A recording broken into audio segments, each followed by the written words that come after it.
Nahuli kam sa lungsod ng Maynila ang pagnanakaw ng isang tricycle driver sa mga upuan ng pag-aari ng barangay. Pati metro ng tubig, hindi nakaligtas. Balitang hatid ni Chino Gaston. Aakalaing normal na namamazada lang ang tricycle na ito sa kahabaan ng Ibarra Street, Barangay 526 sa Maynila noong Sabado, October 27. Sa kuha ng CCTV, bandang alas 5 ng umaga, makikita na titigil ang tricycle sa tapat ng mga monoblock chair na pag-aari ng barangay. Ang driver bababa ng tricycle at saka dadamputin ang dalawang upuan na siya namang iaabot sa mistulang pasahero na kasabwat pala.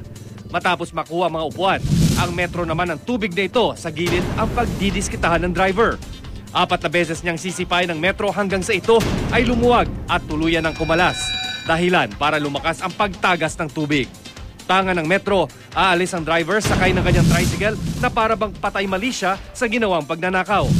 Hindi naman lubos maisip ng kapitan ng Barangay 526 na sa liit ng kanilang barangay ay mapupuntirya pa ito.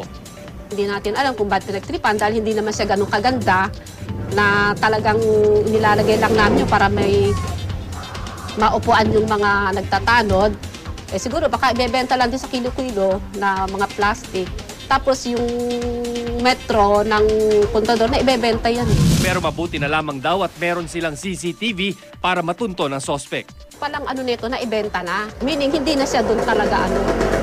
Kung doon man siya lumalabas, iba na may-ari.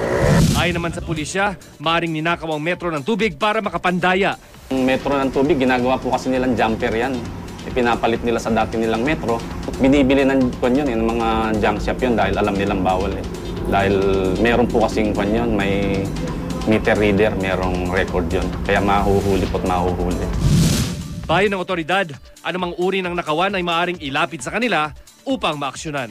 Kung ang barangay ay makikipagtulungan din po sa amin, i-report nila sa amin ng mabilis para po maaksyonan ng mabilis din yung kanilang reklamo.